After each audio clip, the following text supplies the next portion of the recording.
Saudações, irmãos. Bem-vindos à Escola de Profecia. Esta é mais uma atualização profética. A graça e a paz de Cristo habitem ricamente no nosso coração. Irmãos, hoje nós vamos ter temas interessantes. Iremos ter uma atualização, em seguida o nosso debate com as testemunhas de Jeová. E, tanto na atualização quanto no debate, teremos temas quentes, muito interessantes. Por exemplo, sobre o debate com as testemunhas de Jeová, iremos falar sobre o advento de Cristo em 1914 e os 7 tempos dos gentios. Falaremos em detalhes sobre isso. Será que a palavra de Deus apoia estas profecias? Irmãos, em relação à atualização profética, eu lembro que da última vez que apresentei, há alguns dias atrás, apresentei algo semelhante. Bem, eu recebi muita crítica e muitos irmãos ficaram bravos comigo. Mas deixe-me vos dizer em primeiro lugar que eu não estou aqui para obrigar ninguém a tomar alguma decisão. Eu estou aqui para mostrar aos irmãos o que está acontecendo. E cada um de nós tem que escolher o que fazer. Esta é a maravilha do livre-arbítrio. Irmãos, nós recentemente estamos recebendo muitas informações sobre o surgimento de uma nova pandemia. Isto está deixando o mundo maluco. Isto está deixando o mundo alarmado. Eu não estou aqui para alarmar ninguém, senão para informar. Vejam, nós falamos que vírus da gripe provavelmente desencadeará a próxima pandemia antes da doença X, alertam cientistas. Tudo que eu vou mostrar aqui são dados científicos, de sites de informação renomados. Não estou inventando nada. Os cientistas alertaram que antes da doença X, o vírus da gripe aviária provavelmente desencadearia uma nova pandemia. Irmãos, eles disseram, os cientistas preveem que a gripe é o agente patogênico que provavelmente iniciará uma nova pandemia em breve. Eles foram diretos em dizer, em breve. Vimos do próprio site das Nações Unidas, onde eles disseram que especialistas em pandemia expressam preocupação com a propagação da gripe aviária aos humanos. E a propósito, o Departamento de Controle e Prevenção de Doenças Infecciosas dos Estados Unidos da América também alertou ou relatou caso humano de gripe aviária H5N1 ligado ao contato com gado. O risco de a gripe aviária se espalhar para os humanos é uma enorme preocupação. Quem diz? Organização Mundial de Saúde. Falamos sobre tudo isto. Parece que realmente o vírus está se espalhando. Estamos vendo casos nos Estados Unidos da América. Estamos vendo também casos na Austrália. E eu tenho certeza que veremos em muitas partes do mundo em breve. Isto é duro, isto é lamentável. Vejam, irmãos, aqui, 24 de maio de 2024. Um segundo caso humano de gripe aviária na América está aumentando o alarme. Isto está trazendo preocupação ao mundo. Segundo caso na América. Na Austrália também. Um novo caso, veja, irmãos. Trabalhador rural de Michigan, Estados Unidos, diagnosticado com gripe aviária, tornando-se o segundo caso nos Estados Unidos da América vinculado a quê? A vacas leiteiras. Irmãos, quero deixar claro mais uma vez que não estou aqui para obrigar alguém a tomar alguma decisão. Estou apenas a mostrar o que as notícias dizem. E o que me chama a atenção é que estes dois casos relatados são, na verdade, por contato com animais, não por transmissão entre humanos. Irmãos, vejam o que as recentes informações dizem ao povo de Deus nestes últimos dias. Vejam aqui, 24 de maio, gripe aviária detectada em tecido que? Em tecido que, irmãos? Tecido bovino, pela primeira vez. Em tecido bovino.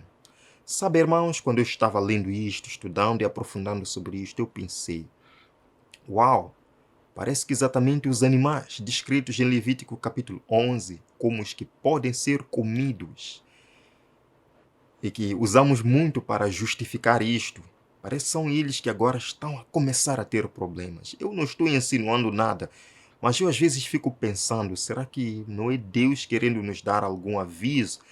querendo nos levar pouco a pouco a deixarmos de lado estas coisas que na verdade prejudicam a nossa saúde. Não estou para convencer ninguém, apenas é uma curiosidade. Mas, irmãos, em meio a estas informações todas de que, sim, gripe aviária detectada em tecido bovino pela primeira vez, mesmo assim as informações dizem, mas carne bovina é segura para consumo. Bem, eu gosto do ser humano. O ser humano é realmente fascinante. Ele te mostra algo perigoso, mas diz, continue comendo, é segura. A minha pergunta é, quão segura é? Quão segura é? Irmãos, nós lemos aqui no livro A Ciência do Bom Viver.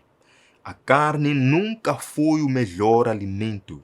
Seu uso agora é, todavia, duplamente objetável, visto as doenças nos animais estarem crescendo com tanta rapidez. Os que comem alimentos cárneos mal sabem o que estão ingerindo.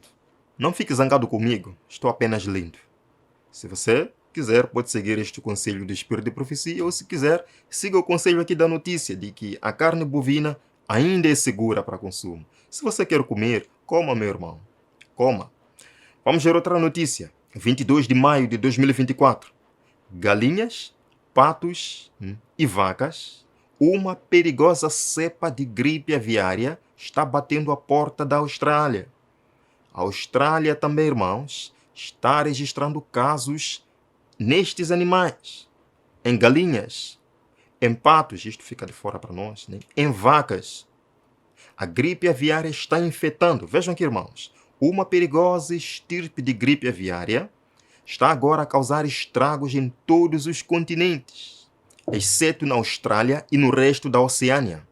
Sim, quando escreveram isto em 22 de maio, ainda era exceto na Austrália. Até porque eles disseram, embora permaneçamos livres desta tensão por enquanto, é apenas uma questão de tempo até que ela chegue.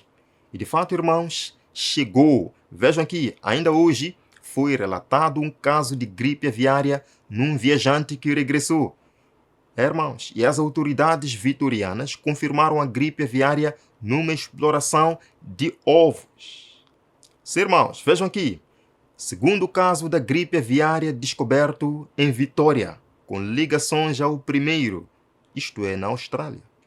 Agora, irmãos, eu quero ler uma citação do Espírito de Profecia, Ciência do Bom Viver, página 314, que vai muito de acordo com aquilo que vou mostrar depois. Veja, irmãos, muitas vezes são levados ao mercado e vendidos para alimento animais que se acham tão doentes que os donos receiam conservá-los por mais tempo.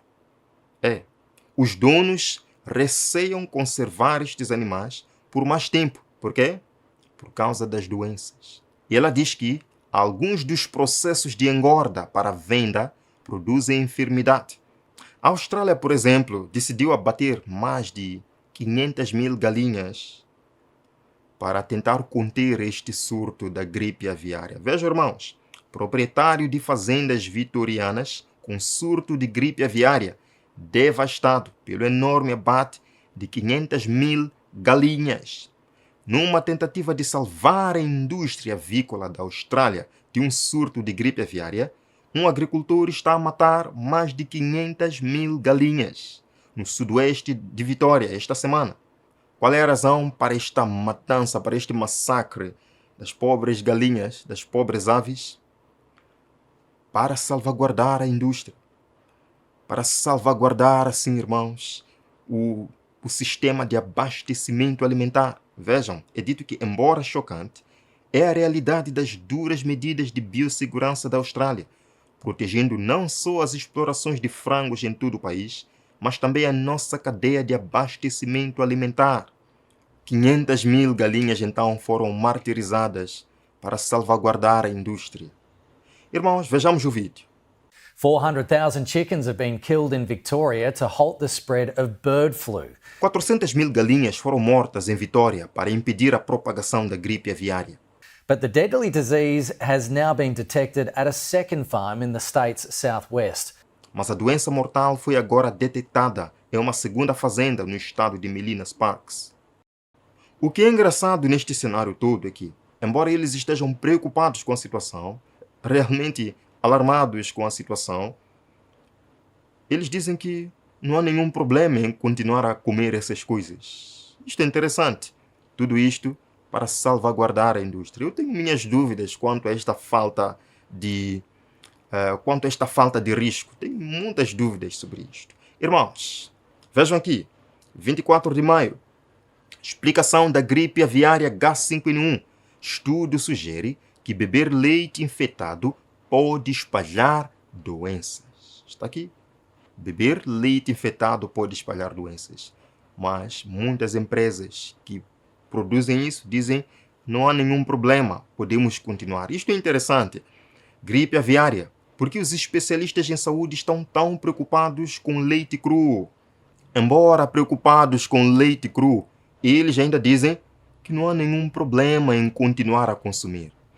Irmãos, em meio a estas ameaças ao mundo, o chefe da OMS já havia convidado as nações do mundo para um pacto de pandemia, para um tratado de pandemia. E eles se reuniram há alguns dias atrás. Vejam aqui, irmãos. Os 194 países membros da OMS lutam para elaborar um tratado sobre pandemia. Os irmãos já perceberam que tudo agora termina com um tratado? Tudo agora termina com um pacto? Pandemia, pacto para a pandemia global. O que mais? Discurso de ódio. Pacto para acabar com o discurso de ódio. Estamos falando sobre mudanças climáticas. Pacto climático. Enfim, em setembro de 2024 vai haver o Pacto para o Futuro. Enfim, muitos pactos estão sendo levantados agora, ou estão sendo vistos agora. E eu me pergunto, no contexto dos eventos finais, quando o mundo estiver realmente vivendo um caos, de acordo com a palavra de Deus, vai haver um pacto para resolver toda esta situação. Vejam aqui, irmãos, negociadores da OMS não conseguem redigir tratados sobre pandemia.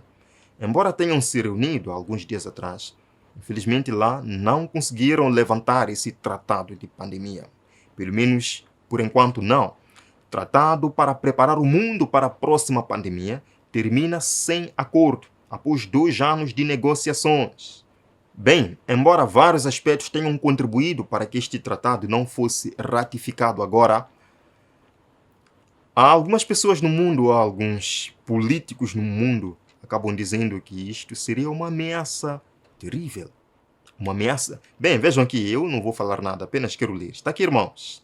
Albanese, que é o primeiro-ministro da Austrália, pediu para evitar tomada globalista do poder da saúde. 22 de maio de 2024. Tomada do poder globalista na saúde. Será que este homem está falando a verdade? Eu não sei. Mas o fato é que, infelizmente ou felizmente, o tratado não foi ratificado agora. Por quanto tempo? Não sei. Mas eu tenho certeza que isto vai acontecer em breve, irmãos. Bem, vamos passar. Vamos para o nosso segundo tema. O debate com as testemunhas de Jeová. 1914 e os 7 tempos dos gentios. Começamos falando ontem que os nossos amigos e irmãos, testemunhas de Jeová, acreditam que Jesus veio em 1914. Mas eles não colocaram esta data 1914 assim do nada. Eles têm uma justificação. E eles têm uma profecia referente a isto. Eu quero analisar esta profecia. Será ela bíblica ou não? Será ela verdadeira ou não? Eu quero começar lendo uma passagem no livro Poderá Viver para Sempre no Paraíso de Deus, página 140. Este é um livro da Torre de Vigia, onde é dito: durante 7 tempos, o reinado de Deus não estaria em operação na terra. Durante quanto tempo o reinado de Deus ou de Jeová não estaria em operação na terra? Durante 7 tempos. Sim. E embora nós já tenhamos visto que tanto a data de 607 a.C., que eles dizem que foi a data histórica em que Zedequias deixou de sentar-se no trono do reinado de Jeová em Judá, é falsa. Assim como a data de 1914 não tem nenhum fundamento bíblico.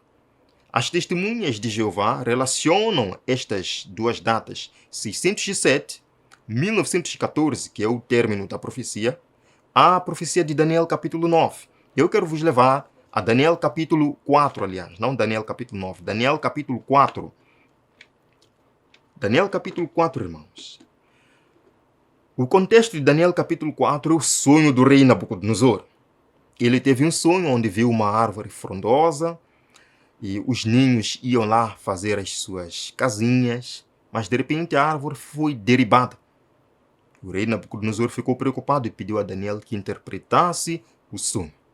Irmãos, o verso número 1 diz: o rei Nabucodonosor, aos homens de todos os povos, nações e línguas que vivem no mundo inteiro, paz e prosperidade. O verso número 2. Tenho a satisfação de falar a vocês a respeito dos sinais e das maravilhas que o Deus Altíssimo realizou em meu favor. Irmãos, nós estamos vendo claramente que o contexto de Daniel capítulo 4 é daquilo que Deus realizou ao rei Nabucodonosor. Sim? A interpretação do sonho, né, que o rei Nabucodonosor nos mostra aqui no capítulo 4 cumpriu-se em Nabucodonosor. Vamos ler, por exemplo, o verso número 16. Verso número 16. A mente humana lhe será tirada, e ele será como um animal, até que passem 7 tempos. Sobre quem esta profecia estava falando, meus irmãos? Sobre quem? Claro, sobre o rei Nabucodonosor. Vejam o verso 17. A decisão é anunciada por sentinelas. Os anjos declaram o veredito, para que todos os que vivem saibam que o Altíssimo domina sobre os reinos dos homens e os dá a quem quer, e põe no poder o mais simples dos homens. Verso 18. Este é o sonho que eu, o rei Nabucodonosor, tive. Agora ele pediu para que Belsazar, ou seja, Daniel, pudesse interpretar.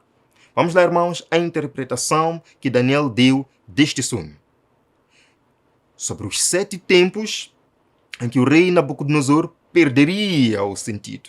Vejam, no verso número 24, a palavra de Deus diz, aqui está: esta é a interpretação, ó rei, e este é o decreto que o Altíssimo emitiu contra o rei, meu senhor.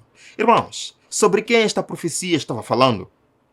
Sobre quem os 7 tempos dos gentios deveriam se cumprir? Sobre o rei Nabucodonosor. Diz o verso 24 que esta é a interpretação, o decreto que o Altíssimo emitiu contra o rei Nabucodonosor. Verso 25. Tu serás expulso do meio dos homens e viverás com os animais selvagens.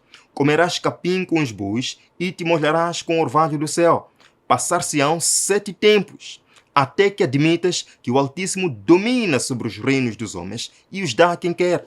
Sobre o rei Nabucodonosor cumpriu-se esta profecia. Verso 28, irmãos, eu quero sublinhar uma coisa muito importante. Verso 28. Tudo isso aconteceu com o rei Nabucodonosor. Tudo isto aconteceu com o rei Nabucodonosor. Verso 33, assim diz: a sentença sobre Nabucodonosor cumpriu-se imediatamente. Por que eu leio esses versos? Porque as testemunhas de Jeová vão nos dizer que esta profecia de Daniel capítulo 4 tem dupla aplicação. Eles já falaram muitas vezes isto para mim, que Daniel capítulo 4 tem dupla aplicação. Aplicou-se ao rei Nabucodonosor, mas também tem uma aplicação futurista, ou uma aplicação profética. Porque eles dizem que Jesus falou dos gentios, ou dos tempos dos gentios, em Lucas capítulo 21, verso número 24. E eu quero vos levar a Lucas capítulo 21, verso número 24. O que Jesus fala então? E eles juntam esses versos e criam esta profecia que termina em 1914. Vejam, irmãos, Lucas capítulo 21, verso 24. Cairão pela espada e serão levados como prisioneiros para todas as nações.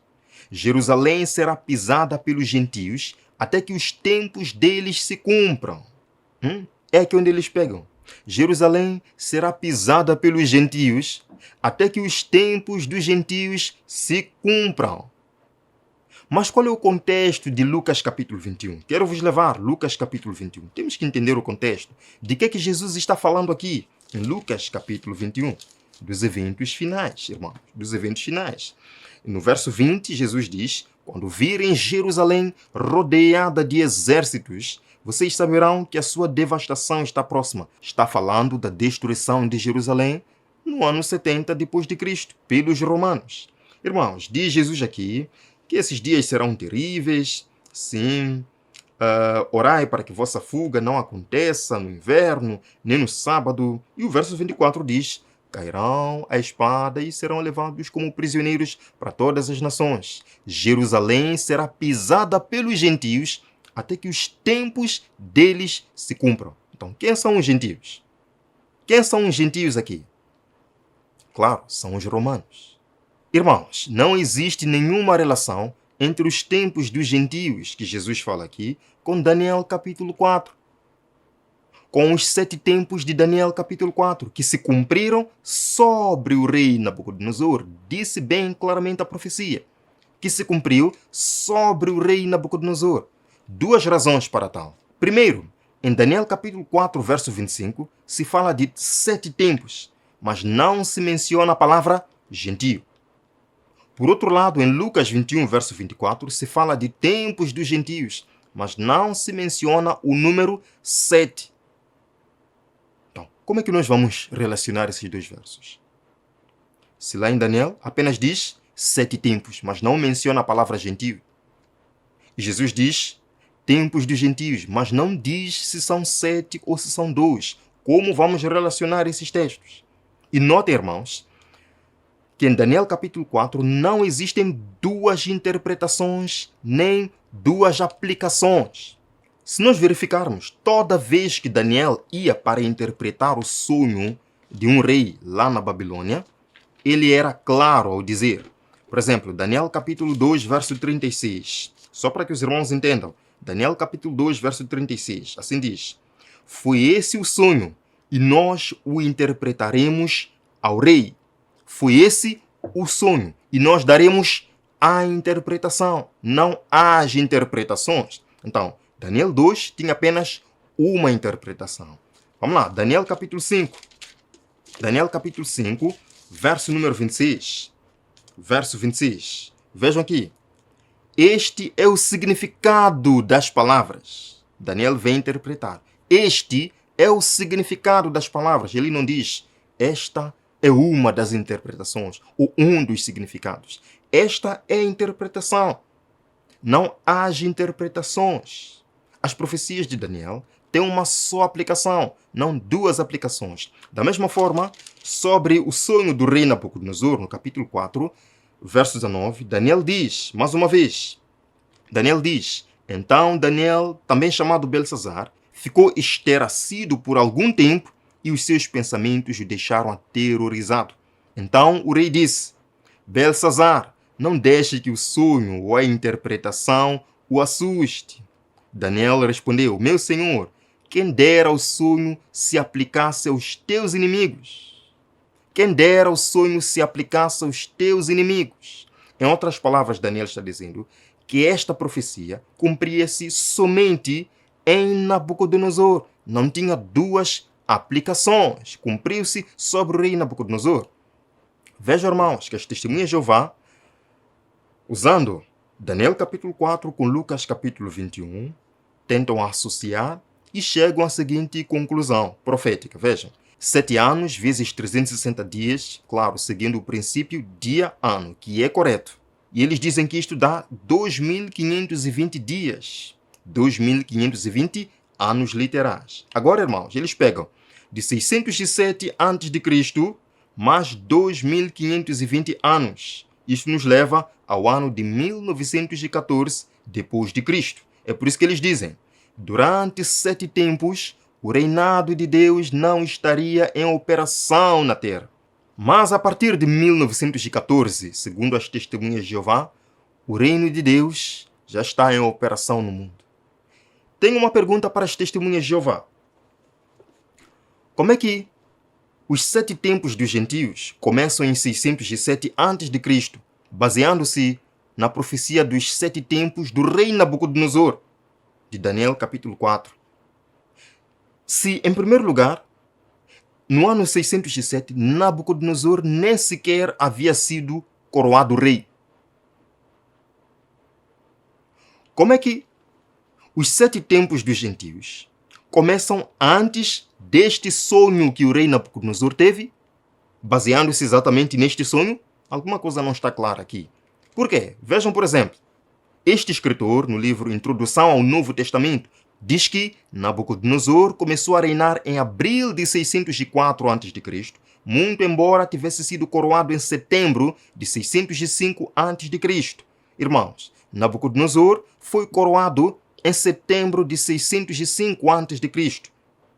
Mas as testemunhas de Jeová dizem que os 7 tempos dos gentios, da profecia do rei Nabucodonosor, começaram em 607, muito antes do próprio rei Nabucodonosor ser coroado rei. Alguma coisa não está clara aqui.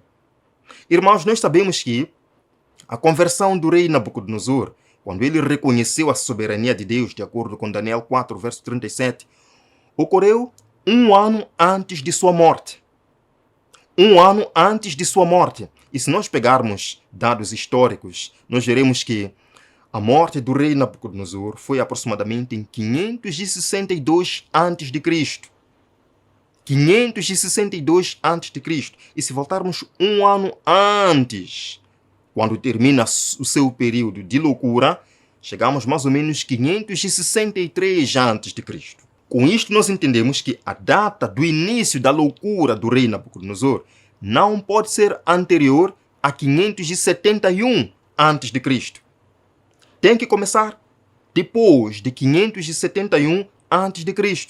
e nunca em 607 a.C., porque nesse tempo nem o rei Nabucodonosor havia sido coroado rei, nem o rei Zedequias havia sido coroado rei, muito menos levado para a Babilônia. Queridos irmãos, bem, vejam aqui. Segundo o nosso calendário, dizem as testemunhas de Jeová, segundo o nosso calendário, seria em outubro de 537 a.C., data que assinala assim a terminação dos preditos 70 anos de desolação. Eles dizem que, visto que os 70 anos de desolação de Judá e de Jerusalém terminaram em 537, eles começaram em 607. Este foi o ano em que Zedequias deixou de se sentar no trono do reinado de Jeová, e o tempo de sua presença, Jesus, como glorioso Rei Celestial, a partir de 1914. Isto me criou mais uma dúvida. Se Zedequias deixou de se sentar no trono do reinado de Jeová em 607 a.C., o que não é verdade, como é que começam a contagem dos 7 tempos dos gentios de Daniel capítulo 4 no mesmo ano 607? Será que estes 2 eventos, a prisão de Zedequias e o sonho do rei Nabucodonosor, aconteceram no mesmo ano? Irmãos, alguma coisa não está clara nesta profecia. Conclusão. Tanto a data 607 a.C. quanto a data de 1914 não tem fundamento bíblico, nem tem fundamento histórico. Infelizmente, não passa de ilusão dos teólogos da Torre de Vigia. Temos que levar a sério a palavra de Deus, irmãos. Temos que levar a sério a palavra de Deus. No próximo tema, nós vamos continuar debruçando sobre este assunto. Veremos algumas declarações, alguns livros antigos da Torre de Vigia, profetizando como seria o ano de 1914 e outras datas que eles marcaram para a segunda vinda de Jesus, onde disseram que viria Abraão, viriam outros patriarcas aos Estados Unidos da América, onde construíram a mansão dos príncipes para receber esses ressuscitados. Veremos no próximo tema. Queridos, que a paz de Cristo esteja com todos nós. Nos veremos lá. Até breve.